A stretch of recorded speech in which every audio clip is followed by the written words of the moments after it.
Buen día, República Oriental del Uruguay. Espero te encuentres bien. Buen día a todas las repúblicas del continente, de América Latina y del Caribe, y todas las repúblicas democráticas del mundo.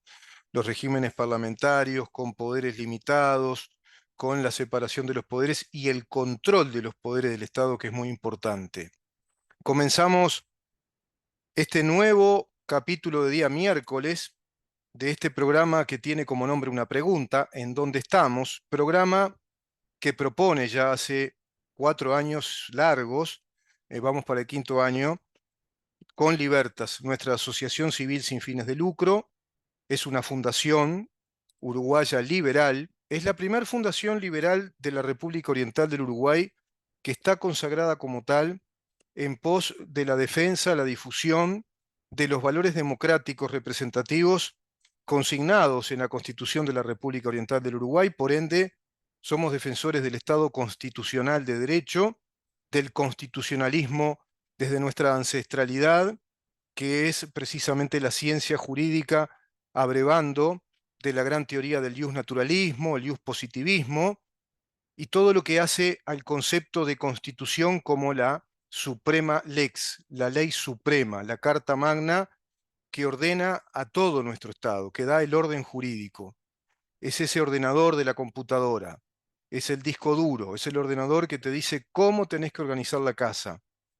Si no se le hace caso a la Constitución, es decir, a sus normas programáticas, a sus principios constitucionales, que son otra cosa, la Constitución tiene principios constitucionales en primer término, tiene normas programáticas en segundo término, tiene normas de interpretación exegética que son disposiciones directamente de la jerarquía de las normas y la jerarquía de los funcionarios, como también de la competencia y control de los poderes del Estado. Los poderes del Estado tienen límites, están circunscriptos a lo que la Constitución les confiere, les instruye, les manda, les dice lo que pueden hacer y lo que no pueden hacer. Por ende, todos los integrantes de esos poderes del Estado, me refiero a los legisladores dentro del Poder Legislativo, a los ministros, presidente, vicepresidente y todos los integrantes del Poder Ejecutivo dentro del Poder Ejecutivo, me refiero a los integrantes del Poder Judicial, a los jueces, a los tribunales, a la Suprema Corte de Justicia, me refiero también a los directores de empresas del Estado, o presidentes o directorios de empresas del Estado, llámense servicios descentralizados, entes autónomos, también los gobiernos departamentales, todo tipo de oficinas públicas, entes desconcentrados y esos servicios descentralizados, todo ello en su conjunto hace a los poderes del Estado lo que la Constitución indica que tienen que hacer, es decir, con sus límites y sus competencias. Dicho esto, podemos hablar que si un país funciona de acuerdo a lo que la autoridad mayor, la autoridad máxima, la ley suprema, que es la Constitución, indica, atribuye, instruye y manda, ese Estado está cumpliendo entonces con todos los preceptos y los principios constitucionales de la razón de ser de un Estado de derecho.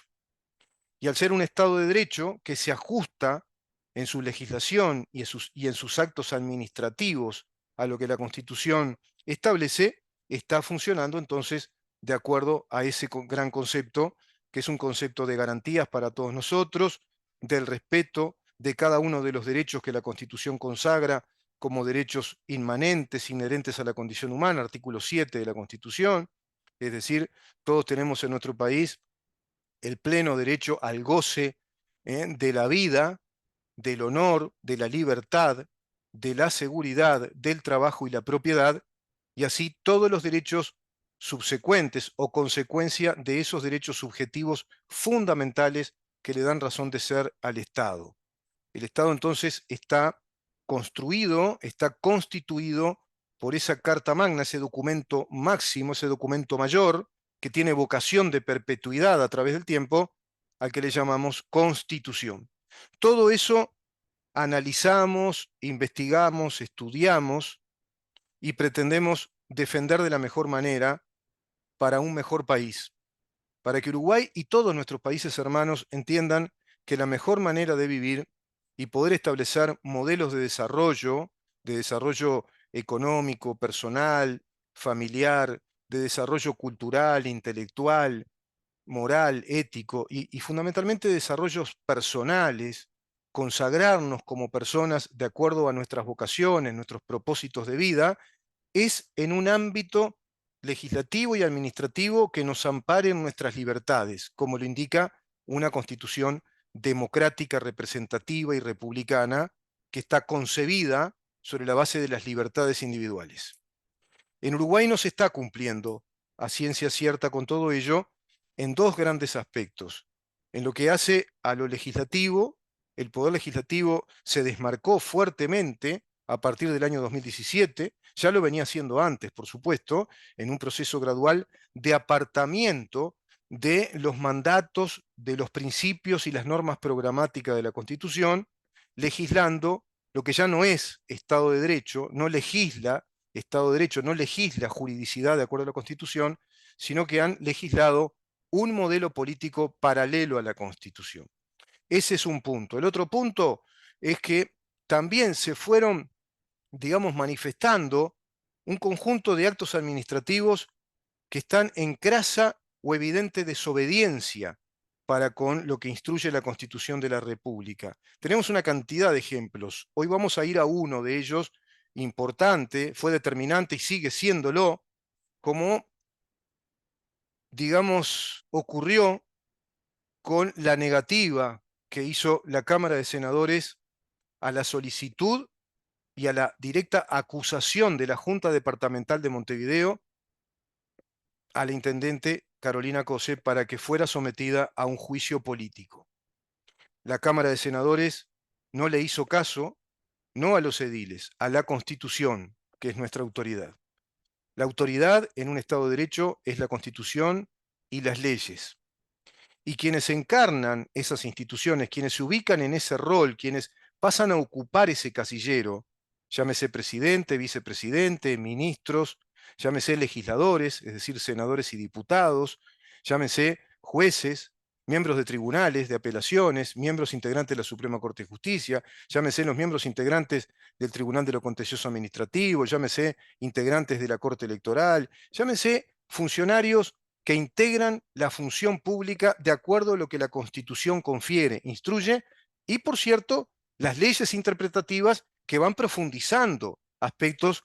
que hacen a la materia reservada de la ley, como también lo plantea la Constitución. En el derecho hay materias que son constitucionales, los principios constitucionales, los mandatos generales o las llamadas normas programáticas o normas generales, normas en blanco, y también dentro de esos mandatos la normativa de la construcción del Estado. De ahí que en muchos países se le diga al derecho constitucional o se le llame también con total licitud derecho político o derecho de teoría de Estado o derecho de Estado. Derecho de Estado, derecho político, derecho constitucional, el derecho público en general y la teoría de Estado son disciplinas científicas que van de la mano, se integran a sí mismas. Y eso es lo que hay que entender para poder cumplir con nuestros deberes y recibir así entonces también el premio y el mérito de nuestros derechos, cumpliendo con el deber de respetar el derecho de los demás y respetar la jerarquía de las normas y el límite de los poderes.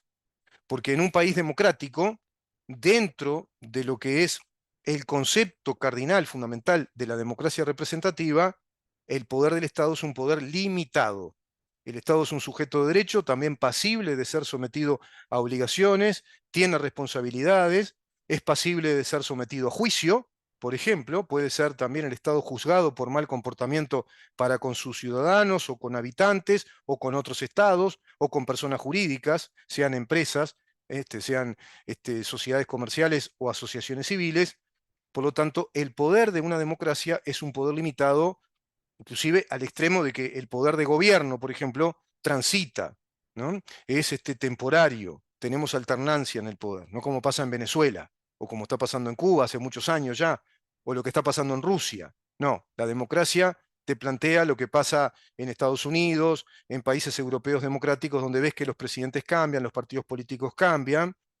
pero se debe respetar, sí, lo que son las políticas de Estado que están todas consignadas en esa suprema ley que es la Constitución. En nuestro país no se cumple con eso, ni desde lo legislativo, ni desde lo administrativo, que son los actos administrativos, que son distintos a las leyes. Las leyes son normas de carácter general que se nos imponen a todos por igual y tienen por eso universalidad. El acto administrativo son los actos de ordenación, ordenamiento, de trámite de gobierno que van llevando adelante los integrantes de los distintos poderes del Estado. En este caso,